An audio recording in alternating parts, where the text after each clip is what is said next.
On December the 29th, 1972, Eastern Airlines Flight 401, fully equipped with all amenities, was ready to take off, with 163 passengers and 13 crew members on board. The group members seated the passengers and took their own seats, making necessary announcements. The flight was ready for takeoff. The captain, a 55-year-old with 30,000 hours of flying experience, was accompanied by a co-pilot and a flight engineer, all present with their expertise. At 9:20 p.m., the flight took off from John F. Kennedy Airport. Everyone was enjoying their journey, and everything was going smoothly. The flight had been airborne for about 2 hours and had reached Florida. As the plane approached the airport, the captain began preparing for landing.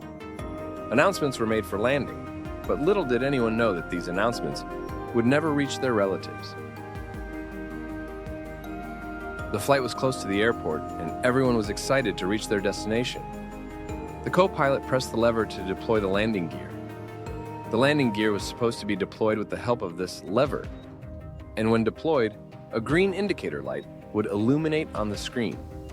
The co-pilot pressed the lever, but the green indicator light did not turn on. He immediately informed the captain. Seeing the situation, the captain was alarmed because the unlit indicator meant that the front landing gear had not deployed. The captain himself operated the lever again, but the lights still did not turn on. They informed the airport control unit. By this time, the plane had started descending and was supposed to land in a few minutes. The airport unit advised the captain to take the plane to an altitude of 2,000 feet and switch to autopilot mode to check what was wrong with the landing gear.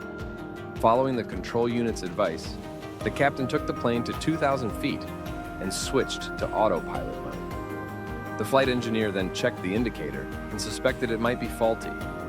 He removed the entire indicator to check, but it was functioning correctly. They then pressed a button in the plane that would illuminate all lights, indicating everything was working properly, but the green lights still did not turn on. The captain asked the flight engineer to go to the bottom cabin of the plane to check the landing gear. By this time, 10 minutes had passed, and the plane in autopilot mode was slowly descending, unnoticed by anyone. The engineer saw the rear landing gear was deployed, but the front landing gear was still closed, making landing impossible. Suddenly, the plane started to lose control due to the decreasing altitude, causing panic among the passengers. The crew members tried to calm them down, but the plane had descended to about 1,000 feet. The captain feared a crash and tried to take control, but the attempt was unsuccessful. The plane crashed at a speed of approximately 350 kilometers per h, resulting in the wreckage of the aircraft. A total of 101 people lost their lives, while 75 were rescued. The wreckage was found about 30 kilometers from the airport. You might think that the story did not involve any ghosts, but the story does not end here. In fact, it begins here. After the crash, another Eastern Airlines flight, Flight 40, took off. During the flight, a flight attendant named Mary noticed a strange face on the oven in the kitchen.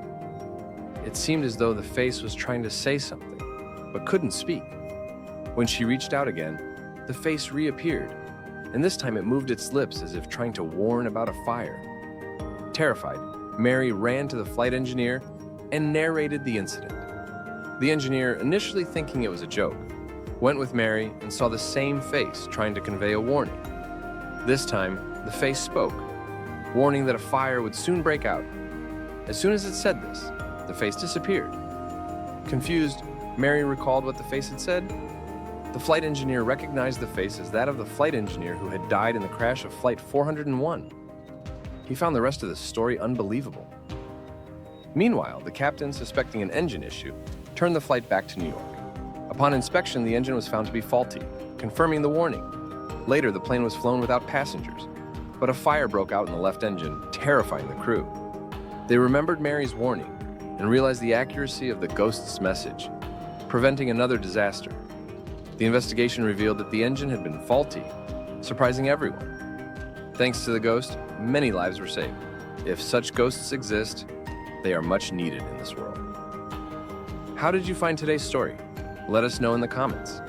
If you liked the video, like and share it with your friends and relatives. If you are watching this video on YouTube, subscribe to the channel and press the bell icon. That's all for now. See you in the next video.